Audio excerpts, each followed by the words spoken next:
building a software business around e-commerce with special guest Irina Poddubnaia on today's episode. Today's episode is brought to you by Descript. Every book, podcast, and YouTube video that I publish is transcribed by Descript. I've used all of the competitors and nobody comes close to their quality. And the price is the lowest in the business as well. If you want to speed up production and grow your online business, go to servemaster.com/Descript right now. Are you tired of dealing with your boss? Do you feel underpaid and underappreciated? If you want to make it online, fire your boss and start living your retirement dreams now, then you've come to the right place. Welcome to Serve No Master Podcast, where you'll learn how to open new revenue streams and make money while you sleep. Presented live from a tropical island in the South Pacific by best-selling author Jonathan Green. Now, here's your host. Thank you so much for spending some time with us, Irina. I'm really interested in your journey because a lot of people think about doing e-commerce or doing software or being an online entrepreneur. It's very rare that people go down the path of all three. Where did your journey begin and your passion for taking your own path start? Well, basically, it began when I was still an office worker, the 9 to 5, a typical. When I got tired of working as a cogwheel in a machine. That's what it was for me. And I just decided that I'm going to start something of my own. And at that point, I met a wonderful person. We got married, and then we moved to China. For some reason, we moved to China because we thought it was a very good idea. That's where we started a fulfillment business for e-commerce retailers all over the world. So we were shipping the goods from China to those retailers. And at some point, that business just got so overwhelming and complex, and it was kind of draining. But we decided that we're going to switch over to the business that doesn't require for us to be on premises or package some boxes or ship. And so we decided to move online. And it wasn't fully our decision. The circumstances just went that that business wasn't making money anymore.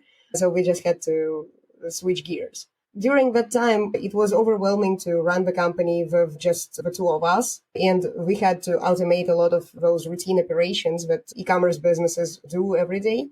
So that's why we developed this system. That system at that point, it just didn't have a name. And we wanted to bring it to a wider market. So we started calling it Trackmagic. But then we realized that Trackmagic.com was taken. So we had to change the name a little bit. And it became Trackmage, which is close enough, but not a lot of people pronounce it correctly, which we didn't know at the time when we were naming the business as well. So let's go back piece by piece through your story, because I think it's important to really understand the journey. That's what's really exciting for my audience. And I want to know, when you were thinking about leaving that office position, was it something that you slowly built up to and you started working on something on the side? Or one day you just said, I'm out of here, I can't do this anymore, and you kind of had a breaking point? I believe it was this realization that what I'm doing, I could be doing more. It was really just that feeling inside of me that kept nagging me that okay, every day I'm doing those same assignments and I'm getting mediocre results, or I'm not getting results. And the boss is just saying that I need to do this and that and that. And I couldn't really feel that this is something that I was meant to do for this entire time and my life on earth. And at that point, the digital commerce and just online influencers, they were not that mainstream. And I just didn't know where I belonged or where I wanted to go. I just thought that I couldn't do the same thing all over again. And at that point, I was just looking for some venue out because during the 9 to 5, I was still involved in international commerce. So we were selling the frozen berries and then later some greases for automotive industry. But it wasn't something that I was really excited about. And what was the response of your friends and family and coworkers when you said, you know what, I'm out of here, I'm going to China, I want to start something new from scratch? Everyone was very, very, very much frightened by that because, again, it wasn't something that people do. At first, we thought that it's going to be just a honeymoon or something, that we will go to China and maybe return in 2 weeks. But when we didn't, and in 2.5 years, it was just a whole different understanding. I lost all the connections to the local friends and other people that I used to maintain those connections.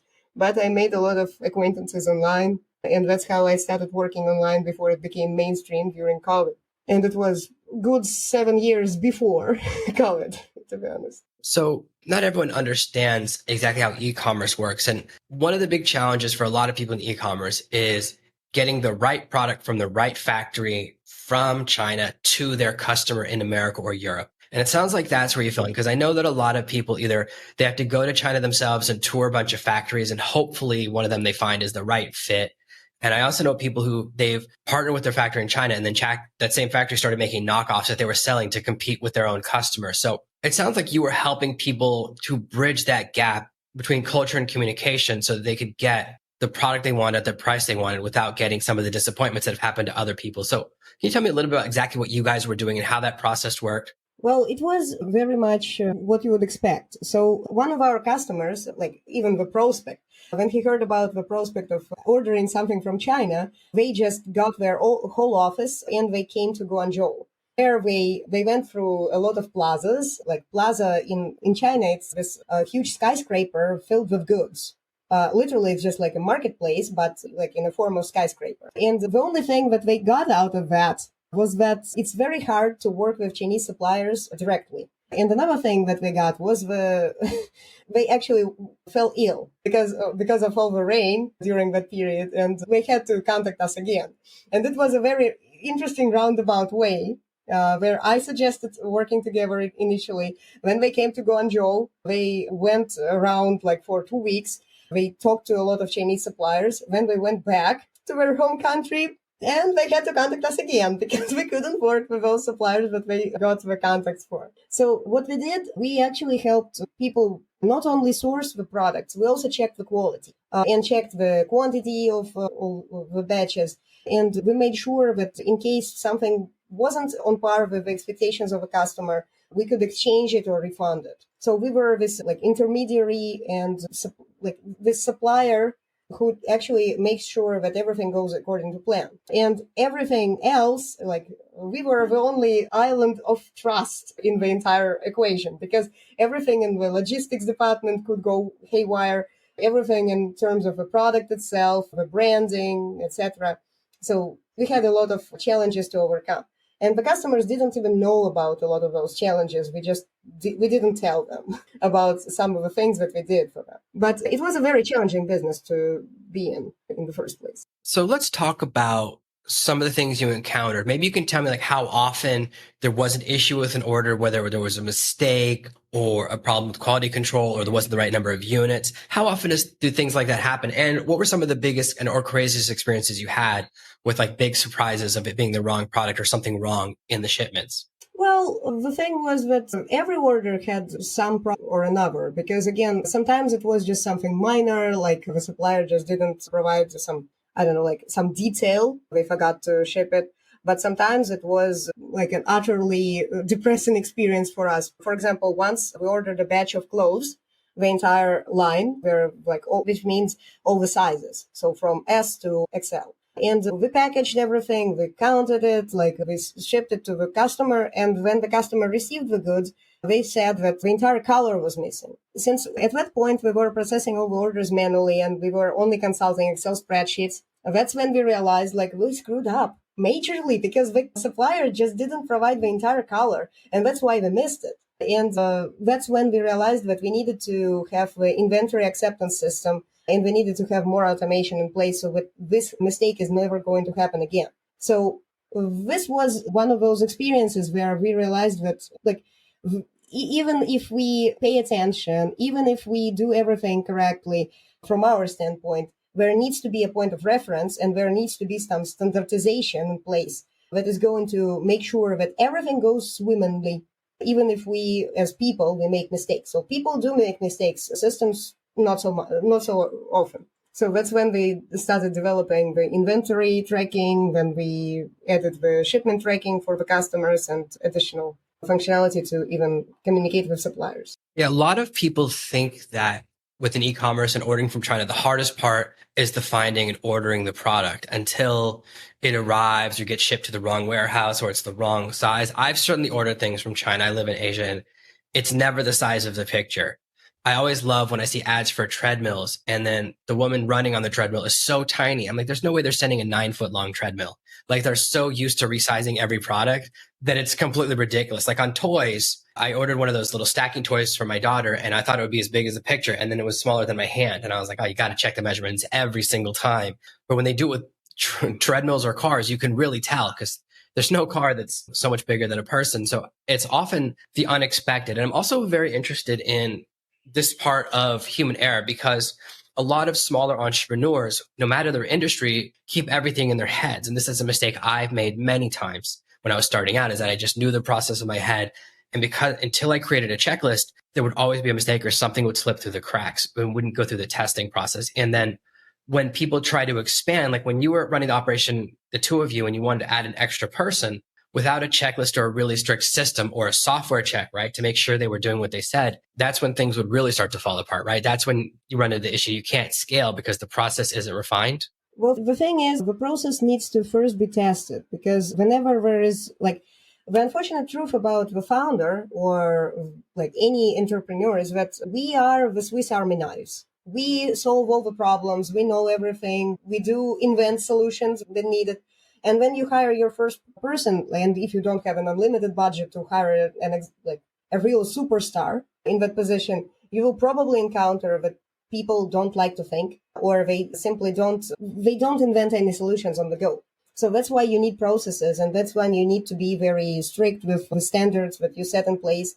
Because the best part that you can expect from the person is that they are going to do their job exactly as described. And if they do that, they are already a very good employee. You don't have to expect anything else from them. The other part would be you get what you tolerate. The person is always going to test the boundaries, like what they can stop doing or what they can avoid doing, what are the expectations on paper versus what they are in real life. And that's when you have to always evaluate if what you are getting or what you're used to get before is the same as you are getting it now. And that's why like the performance review is also important in the process. So there you don't only evaluate the process, but also evaluate the performance of people that you hire.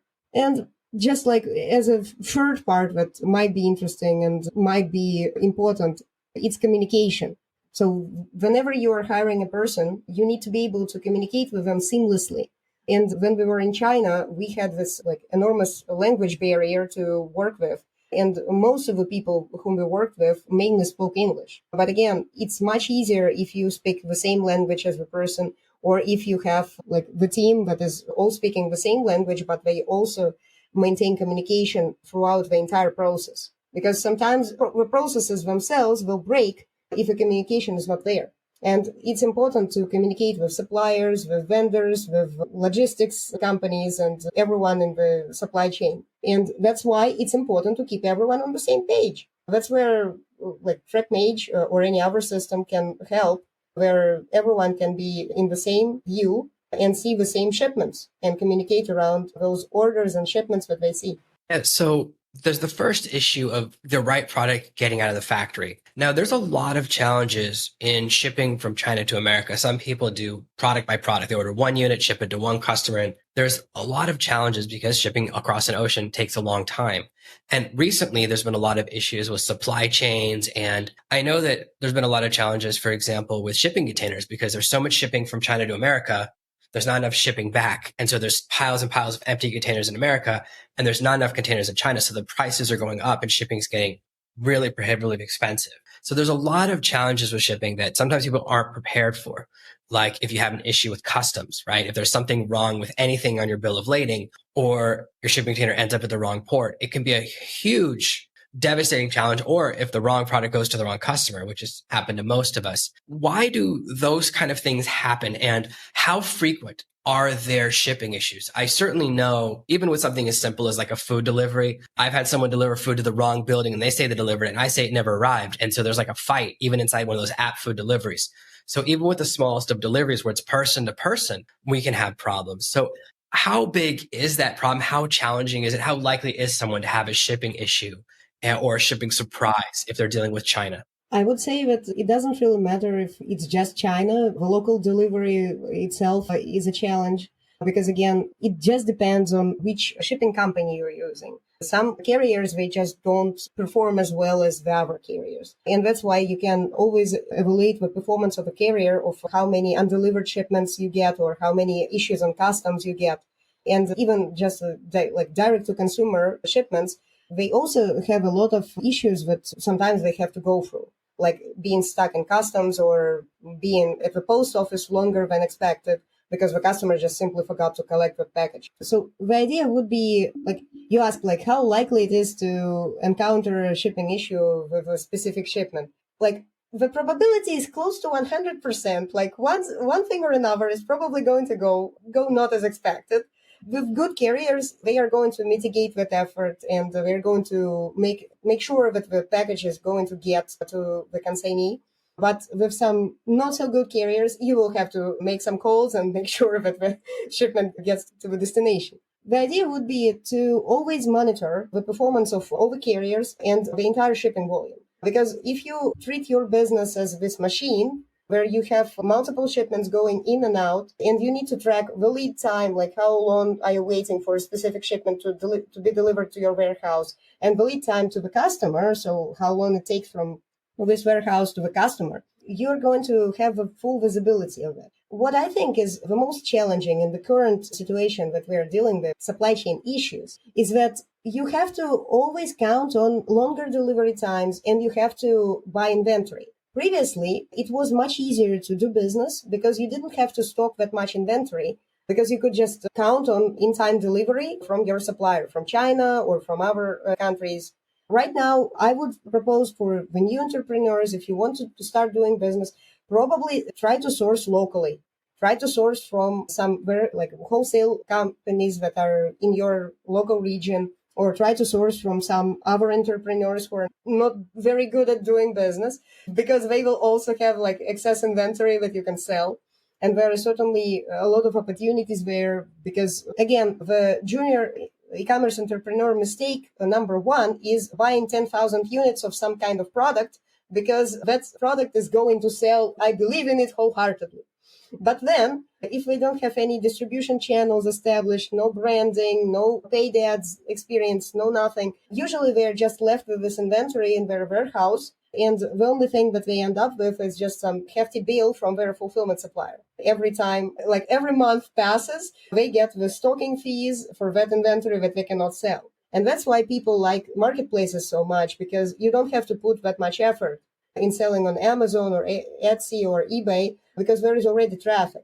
But when you're starting your own household brand or some standalone store, it's not as easy as that. You have to always establish some kind of credibility, and you have to always have traffic sources to actually sell those products to people. My experience has been, and I live in Asia, that if I order something from AliExpress or Alibaba, it takes about 6 months to arrive. Even if they say it'll be 15 to 30 days. Yeah, 6 months to arrive is so normal. I'm used to, if I order something from AliExpress, by the time it arrives, it's a surprise because I don't remember ordering it. It's been so many months, full 6 months every single time. And I'm in the region, like we're very close. It's a 4-hour flight. And yet stuff gets to America faster. Like maybe they have more shipping there or something. Maybe if I order an entire shipping container, it would get here faster. But I do have so much experience with that. And we often misunderstand how shipping works. So the mail in every country is not the same, right? Mail in some countries, like if you send a letter in England, it arrives anywhere the next day. America's not like that. There's no such thing as next day letter, right? It's 3 or 4 days later, even if you're in the same city. So every country has these different speeds. And now there's so much of this expectation in America because of Amazon of like, it used to be next day delivery. Now it's same day delivery. You will order something on Amazon and a drone shows up outside your window. That's what people are wanting. And that's almost impossible to maintain, right? There's like all those drone companies are going out of business because it's almost impossible to land in someone's yard without hitting the dog. But that's the challenge, is we've created this expectation or this sense of immediacy that didn't exist. When I was a kid, sometimes you would order something like from a contest and it would say, please allow 4 to 6 weeks for delivery. Nowadays, nobody would find that acceptable. That's like a shocking number, but that's normal. I remember I won a pair of binoculars from a bag of chips. They were like, oh, we'll send you, and the binoculars came 6 weeks later. Nobody will wait that long anymore. So there is this challenge of we want more immediacy, but the challenges are still there. How do you manage that expectation and balance how much inventory you need? Because I know some factories will do something, oh, they'll give you a lower price for a certain number. And so you think, oh, if I order 10,000 units, it lowers my cost. and increases my profit margin. And people forget, oh, I have to sell 2,000 units before I've covered my cost. So what's the right balance? I know some factories also have an order minimum, and people get caught up on that one. Oh, you have to order 1,000 or 10,000 units minimum because they have to make the mold or they have to make the die. How can someone navigate those waters? Because I do know inventory can kill so many businesses, because once you have the inventory, you have to sell it even if no one wants it. Yeah, that's the biggest challenge with inventory. I wouldn't necessarily agree that the expectation right now is like same day delivery, not in all cases. So at least I know of quite a few cases where the product is so unique that people are willing to wait for 4 weeks, 6 weeks, or even longer if we're just like very loyal to the brand, or they want that specific thing from that specific store. And that's why it is such an important thing to create a community or create some kind of strong brand to sell, because people will endure anything else, like any other supply chain issues, they're going to endure because they will wait for your product. But that's one part of the equation. The other part of the equation would be to establish a healthy balance of push and pull. In supply chain, there is this, like, it's not an obscure concept, but not a lot of people think about it. So in push, you always just like, you buy those 10,000 units and then you push it to the market, regardless if the market wants it or doesn't. And in pull strategy, you first collect the pre-orders or you collect some payment upfront and then you buy it. That's the typical drop shipping or drop servicing model, where you don't even have a product before you sell it. Both models are like 100% pull, 100% push. They both have risks. Because with a drop shipping model, you also run a risk of selling products that even your suppliers don't have. And then you're faced with inevitable refunds and chargebacks because you will just not be able to ship those products in time. So the healthy idea would be to establish something like a half-half model, where you have certain amount of inventory, you sell it as soon as possible, especially if you have a strong marketing presence, you can, do something like a launch of a product, and then you just sell everything that you have in stock. But then every other order that comes after that, you can collect pre-orders, and then you can fulfill those orders later. So there are a lot of things that you could do with it. And like finding how many units you can sell without any problems or without having to stock those boxes of inventory in your garage without having any means to sell it. That's the thing that any e-commerce business needs to start with. Because ideally, you should start from generating demand or even testing the demand and seeing if it's already there. Because if you skip that step, the likelihood of you having 10,000 units and all your family members and your close friends getting those units for Christmas, Hanukkah, Easter, and other holidays is very, very high. So I know that you've built this software platform and you shifted from manually doing the e-commerce and you built software to help your own business. And then you realized that the software itself had become the most valuable part of the business. What was that transition like? Well, the transition was inevitable, I would say, because we built a robust system that other businesses could benefit from. And like we stress tested it with some interesting cases. So we started working with this YouTube influencer. They are creating their own animated series. They're called Metal Family. And they gathered a community of 3 million people whom they are selling the merchandise. And once they launched the comic book, the demand was so fierce that they sold the entire batch that they printed, not in 2 months as they expected, but in 1 week. And then they had to fulfill all that. Like they encountered a lot of problems with that because when you don't have any automation in place, that's a very demanding task to send a tracking number to every person in 10,000 orders. And it's a very demanding task to even keep track of all those orders and making sure that you don't mix and match like one thing that you ship to one city to the other. And that's when we introduced Trackmage, because Trackmage actually handles those updates to the customers automatically. So they stopped getting hundreds and hundreds of emails like they used to, asking where the order is, because they already knew. Another thing that we fixed was that a lot of customers, since the audience was predominantly immature, it's an animated series, it's a cartoon.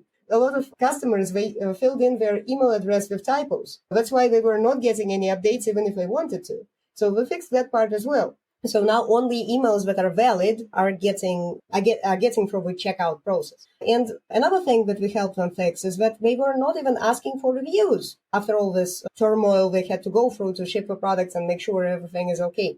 And Once we started asking for reviews, Trackmage collected 2,150 reviews from those 10,000 orders that were shipped, which actually accounts for every fifth customer left a review. And reviews were predominantly 5-star. So you mentioned a couple things that are very interesting, because in my business, the number one cause of a customer complaint is they misspelled their own email address. It's very common. Probably 1 in 10 support requests is about this very issue. And those are the angriest emails I get. Like, how dare you, yada, yada. You took my money. You haven't done anything. You haven't emailed me. And I look and as soon as I say, oh, sorry, you misspelled your email address, we've now fixed it. They're so embarrassed, the anger goes away. But it is a surprisingly high percentage of time. And I've also done it. Now I'm just as guilty. And now when I do it, I'm aware. Sometimes my finger mistypes the character. I miswrote an address. It was supposed to say golf and it said gold one time, like a few months ago. So it happens to the best of us. So that's very interesting, because I didn't even think about that. But how often is a shipping issue caused by an error on the customer's end? They miswrite their zip code, or they put in the wrong country, they misspell a letter.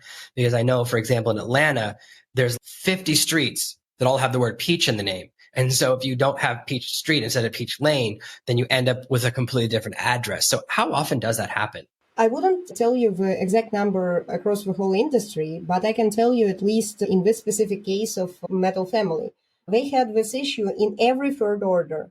Like 1/3 of the entire shipment volume had issues because of a misspelled name or missing city or misspelled zip code or whatever else. And sometimes the customers, they fill in the information, it's not like they do it intentionally, but sometimes they fill it in for their friends or their acquaintances that they want to make a gift to, and they just don't know the correct details. And that's something that validation on the checkout actually helps fix.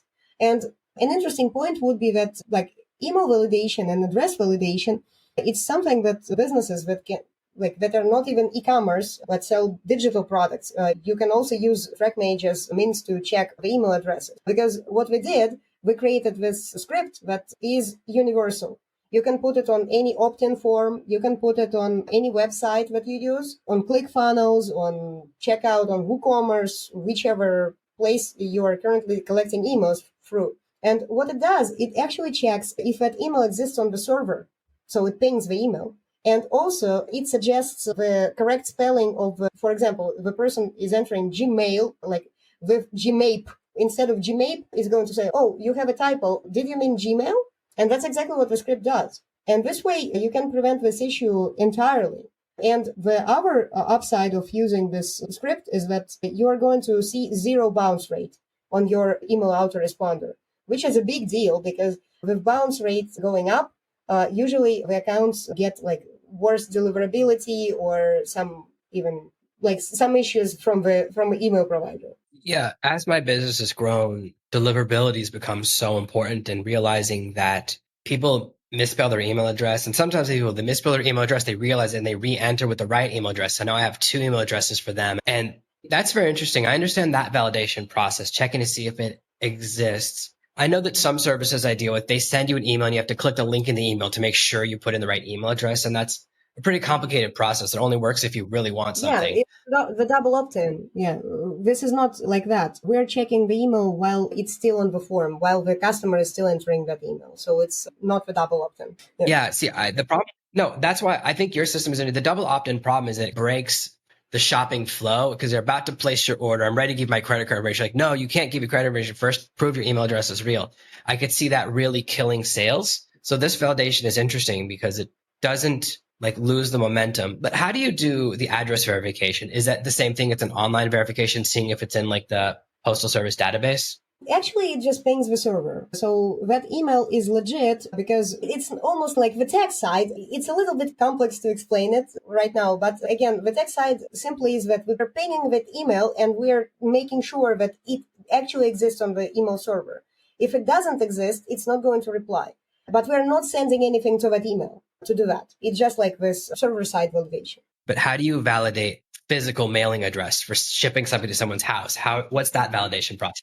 Yeah, so that validation process is not currently available for the public, so we are still developing that feature. But in case of Metal Family, we were just implementing it on site. And we've been using the available addresses from Google and from Microsoft, I guess. So we're cross-checking the two databases to check that the address actually exists. And then we also offer some autocorrect for specific zip codes or specific cities. That's exactly how it worked. That's very interesting because what I've dealt with is that when I look at my address in the last few houses I've lived in, the Google pin is in the wrong place. And it's really hard to convince them to move it. Sometimes they're like, oh, you live in the middle of the ocean. I'm like, no, I definitely live on the land. Or you live in the middle of the woods. And it's like, no, I live on the road. So in remote areas, I know that it's still catching up. And I know, having lived in Japan, Japan doesn't have street names. They just have neighborhoods. And then your house is just in the order in which it was built. So they're not even sequential. And I remember it was so hard when I lived in Japan to get mail because you have to know the neighborhood because there's no logic to how they're numbered, just in order of construction. So in a lot of areas, it's really challenging when you're shipping to different countries. So having automated service, it kind of fills that gap. Yeah, we've lived in China. We know, like, sometimes you show like the hieroglyphics to the Chinese person and they just say, I don't know. And when you try to find it on the map, they don't know. And sometimes we were just suspecting, instead of the address, we were getting something like, turn to the right on that ladder to the, like, upstairs. So it wasn't an address that we were looking at, but we couldn't tell the difference between it, if it was legit or not. Yeah, so I guess you really do understand that problem. So I know that it's amazing to have a tool that solves that issue because I've had I've been doing this for 13 years, so many times an email issue or a shipping issue, and I'm not even doing physical products. So that makes a lot of sense to me. I think that's a really useful tool. We've created a special link for people that want to check out. I know we have a free trial right now at servemaster.com/Trackmage. I encourage people to check it out. It's very interesting. I know that it can help people improve conversion rates, improve getting the kind of review process. And the shipping process is, hopefully people realize from this conversation, a lot more complicated than we first think. I love watching like documentaries about how mail works in America. There's an entire team that sits just in cubicles looking at addresses to see like what the computer couldn't understand. And they're constantly trying to resort. So even with all of our computers, there's still issues where people misspell or they write the N backwards or the letters are strange. So it is a bigger issue, I think, than we realize until it happens. There's often this desire to wait until there's a problem before we fix it. So I think that it's really worthwhile to check out what this tool can do and see how important validation can be, whether you're looking at email or physical mail, because if you get the wrong email address without realizing it, it can affect your deliverability. It can affect your account. There are actually spam traps out there. Servers create fake email addresses for the purpose of testing to see if people are sending to unauthorized email addresses, and it can really hurt the reputation of your website without you realizing it. So these are some really powerful tools. Very, very interesting. Thank you so much for giving us so much of your time, Irina. I really appreciate you being here. Thank you very much. And again, everyone, that's at servemaster.com/Trackmage. Thanks for listening to today's episode. I love podcasting, and it's never too late to start your amazing podcast. Get started with my free guide at servemaster.com/checklist. Thank you for listening to this week's episode of the Serve No Master podcast. Make sure you subscribe so you never miss another episode. We'll be back next week with more tips and tactics on how to escape the rat race. Please take a moment to leave a review at servenomaster.com/iTunes. It helps the show grow, and more listeners means more content for you. Thanks again, and we'll see you next week.